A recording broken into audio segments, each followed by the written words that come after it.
Sabe, tem um detalhe na Bíblia que muitas vezes passa batido, mas que revela uma verdade incrível sobre quem Deus escolhe para sua obra. E tudo começa com um artesão, um cara chamado Bezalel. Bom, vamos direto ao ponto com a grande questão. Por que um artesão? Não um profeta, não um rei, nem mesmo um líder como Moisés. Por que a primeira pessoa na Bíblia que a gente vê descrita como cheia do Espírito Santo foi alguém que literalmente trabalhava com as mãos? A resposta para isso, olha, muda o jeito que a gente enxerga o nosso próprio trabalho.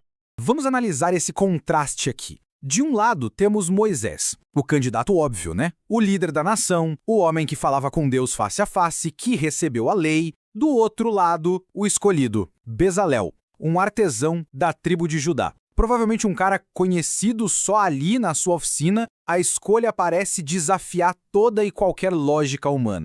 E essa escolha nos leva direto ao coração da questão. É um princípio que a gente vê em toda a Bíblia. A decisão de Deus foi totalmente deliberada para revelar uma verdade fundamental. O poder dele se aperfeiçoa justamente na nossa fraqueza, na nossa normalidade. Ele não estava procurando o currículo mais impressionante, mas sim um coração disposto.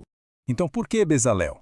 Existem pelo menos 4 razões muito profundas para essa escolha e, ao explorar cada uma delas, a gente começa a desvendar essa lógica divina por trás do que parece um mistério.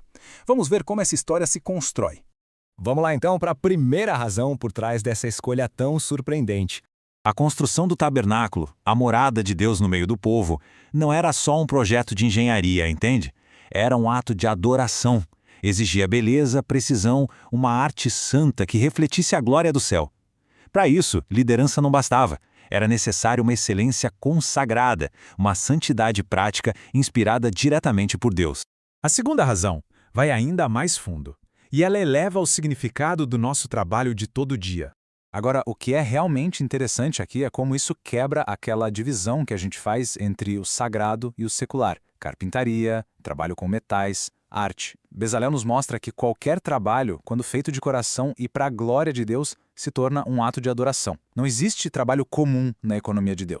E esse princípio não ficou lá no Antigo Testamento, não. O apóstolo Paulo ecoa essa mesma verdade aqui em Colossenses. A lição é atemporal. A atitude do coração santifica a obra das mãos.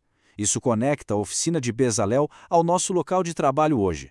A terceira razão nos leva a uma revelação sobre o próprio caráter de Deus. O mundo valoriza o poder, a fama, a eloquência, mas a lógica de Deus é outra, é o contrário. Ao escolher Bezalel, o artesão, em vez de uma figura proeminente, Deus demonstra que o seu poder e a sua sabedoria operam num plano totalmente diferente.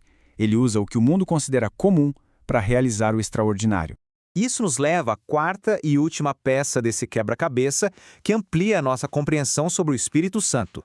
Muitas vezes a gente associa o Espírito Santo a dons de fala como pregar ou profetizar. Mas Bezalel foi cheio do Espírito para trabalhar com detalhes, com cores, com metais e com madeira. Isso nos ensina que o Espírito nos capacita para toda boa obra, inclusive aquelas que constroem o reino de forma silenciosa e prática.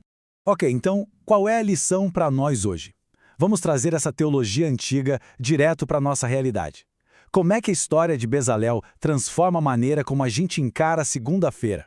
E isso aqui ilustra o ponto de forma brilhante. O Espírito de Deus não está confinado a um prédio de igreja. Ele quer encher o professor que ensina com integridade, o médico que trata com compaixão, o artista que cria com reverência e o operário que trabalha com honestidade. Qualquer profissão se torna um púlpito quando é feita com um coração entregue a Deus. Então, o que a gente pode levar de tudo isso? A história de Bezalel nos ensina que a santidade está nos detalhes, a grandeza está na fidelidade e o Espírito de Deus habita na entrega, não na busca por fama. No final das contas, essa é a mensagem central. A verdadeira glória, aos olhos de Deus, não é encontrada nos aplausos do público ou no reconhecimento do mundo, mas no trabalho fiel, feito em silêncio e cheio do Espírito Santo. E a gente termina com essa verdade poderosa. O que se faz não precisa ser grandioso para o mundo, mas pode ser um canal para o poder do Espírito de Deus.